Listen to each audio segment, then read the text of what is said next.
గురి చేసి మన కులగల బాధపడకుండా భయభ్రాంతిగా గురి చేస్తారు. ఇది కుట్రలో భాగమే.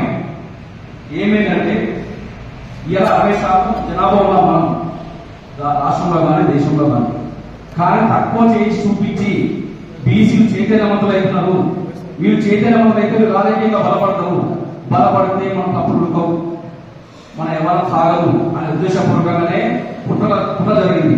ఇక 60% ఉన్న జనాభా మనం 21% తక్కువ అవుతామంట. 8% జనాభా వాళ్ళు 13 లక్షలు పుట్టుకొస్తున్నారు కొత్తగా. మనం 21 లక్షల జనాభా తక్కువ అవుతామంట. అంటే ఇవాళ బాగా అగ్రకులాలలో చూడండి 35 ఏళ్ళు 40 ఏళ్ళు వస్తాయి పెళ్లిళ్ళు కావాలి, పిల్లలు లేదు. ఇవాళ మన బీసీలలో 22 ఏళ్ళు 23 పెళ్లి చేసుకొని పిల్లలు అంటున్నారు. మరి మనం పెరుగుతామా తగ్గుతామా? బాగా తగ్గాల్సింది. ఇది ఏంటంటే ఈడబ్ల్యూఎస్ కాపాడుకోవడం కోసమే వాళ్ళు మన మీద కుట్రపడ్డారు. ఇవాళ 8% ఉంచుకొని అది కాపాడడం కోసమే మనకు కూడా జరిగింది. ఇలా చూడండి, ఇప్పుడు దేశంలో మన నుంచి కూడా మన పెద్ద కూడా జరుగుతుంది. ఇలా చూడండి, వ్యాపారాలు వాళ్ళే, రాజ్యాంగం వాళ్ళే, విద్యా సంస్థలు ఏ వ్యాపారం వాళ్ళే, రియల్ ఎస్టేట్ పైన వాళ్ళే, హాస్పిటల్ పైన వాళ్ళే, సాఫ్ట్వేర్ కంపెనీస్ పైన వాళ్ళే, అన్ని విధాలుగా వాళ్ళే ఉన్నారు. ఎందుకున్నారు? మొదటి నుంచి కూడా రాజ్యాంగంలో వాళ్ళు కాబట్టి వాళ్ళ వర్గాన్ని అభివృద్ధి చేస్తున్నారు. దేశాన్ని పరిపాలించేది రెండే అంటే ఏం లేదు. ఒకటి రాజ్యాధికారం, రెండు సంపద. ఈ సంపదని రాజ్యాధికారాన్ని అల్పసంఖ్యాక కులాలు, అగ్రకులాలు మంచిగా అల్పసంఖ్యాక కులాలు అన్నారు. మనం కదా దేశంలో 90% మనం కదా, వాళ్ళ కులాలు మనం అల్పసంఖ్యాక కులాలు బాగా కుట్రతో మనం బలైపోయాం ఆ దేశంలో. కానీ ఈ దేశం మనది, ఈ దేశం మనది, ఈ దేశంలో సంపద మనది. కానీ దేశం సంపద మన కాకుండా అయిపోయింది, ఈ దేశం రాజకీయం మన కాకుండా పోయింది. ఒకసారి మన బీసీ సోదరులు మేధావులు కానీ, యువశక్తి కానీ, మహిళా శక్తి కానీ వీళ్ళందరూ మనతో ఆలోచన చేయాలి. ఈ చర్చ ఈ రోజు బీసీ వారు, గతంలో బీసీ ఉద్యమాలు లేదు, ఇప్పుడు ఈ రోజు బీసీ ఉద్యమం లేదు. గ్రామ స్థాయిలో ఇంకా చర్చ జరగాలి. మనం ఇంకా మన పూర్వీక ఉద్యమాలు పూర్తిగా తీసుకొని, గతంలో మన పూర్వీకులు చాలా మంది దొడికొమ్మలై కానీ, సాగరైన కానీ ఆ రోజుల్లో పెద్ద పెద్ద గొప్ప ఉద్యమాలు తీసుకున్నారు.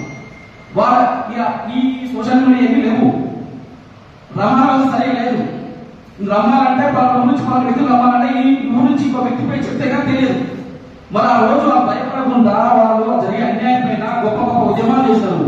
మనకి ఇలా ఇంత రవాణా వ్యవస్థ, ఇంత రవాణా సౌకర్యం ఉంది, సోషల్ మీడియా సమాచార వ్యవస్థ ఉన్నప్పుడు మనం ఈ రోజు మనకు అన్యాయం జరుగుతున్నప్పుడు మనం ఉద్యమించకపోతే భవిష్యత్ తరాలు మనల్ని ఒక చిత్రహీనులుగా బుద్ధిస్తాయి. మన పిల్లల జీవితాలు బాగుండాలంటే, మన భవిష్యత్ తరాలు బాగుండాలంటే మనం ప్రశ్నించి పోరాడకపోతే మనం ఇంకా ఈ కుట్రలు బలైపోతాం. ఒకసారి అందరూ ఈ జనాభా ప్రజల్లో కీలక పాత్ర పోషించి మన నల్గొండ జిల్లా నాయకుడు జానారెడ్డి గారు. నేను ఆ కాన్స్టిట్యూషన్ మీద వ్యక్తినే. ఇవాళ 40 ఏళ్ళు ఏకకాలిక రాజకీయాలు వచ్చిన జానారెడ్డి గారు. అక్కడ ఉన్న బీసీఎస్సీ ఓట్లు 90% ఉంటాయి. మా బీసీఎస్సీ ఎస్టీ ఓట్లు 90% ఉంటాయి. కానీ అన్ని శాఖలు చేసినాయి, ఉన్నతమైన పనులు చేసాడు. ఏ రోజు కానీ బీసీల గురించి గలవెప్పలేదు, బీసీల కోసం సామాజిక న్యాయం కోసం మాట్లాడలేదు. ఒక విషయం మీకు తెలియాలి. సీనారా ఒక ప్రెస్ మీట్ పెట్టిపోతారు, అన్యాయపైన అని పెట్టినారు. సీనారా కూడా సార్కి వచ్చినాడు మేము కార్యక్రమానికి. నేను మా జాతి దైవమైన శ్రీ కుమార్ సామాజిక చెందిన వ్యక్తి.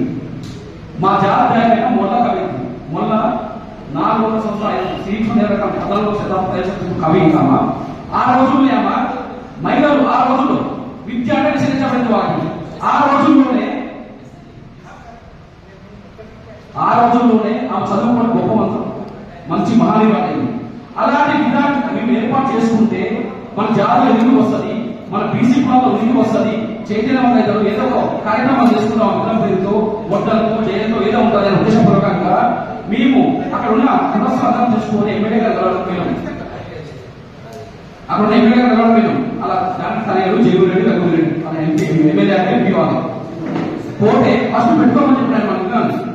తర్వాత ఏమైందో వాళ్ళ నాన్నగారు ఏమని చెప్పిండో, అప్పటికి బీసీ రుజుకుంటుంది త్వరలో కాలంలో వారపత్రంలో అక్కడ బీసీ గర్జన జరగబోతుంది. ఇవన్నీ దృష్టిలో పెట్టుకొని జానగడి గారు మాకు ఎటువంటి మేము సమాచారం లేకుండా ఫస్ట్ కట్టుకోమని చెప్పిండు. దీపా కట్టినా విధానం రెడీ సిద్ధం చేసినాం విధానం పెట్టడం కోసం, ఆ మహానీయ విధానం పెట్టడం కోసం.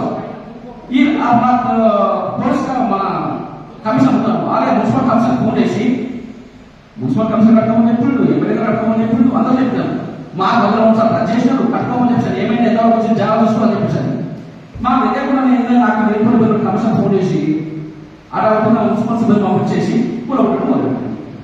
కూలగొట్టడం మొదలుపెట్టాక నేను తెలుసుకోవాలి ఆయన సమాచారం తెలుసుకో పొద్దున్న ఎలా పెట్టిన మార్నింగ్ అయితే ఆపేసిన నాకు అందరితో పరిచయం ఆపేసినాక నేను ఎమ్మెల్యే గారికి మళ్ళీ 30 మంది ఎమ్మెల్యే గారు కలిపోయినా ఆయన ఏమో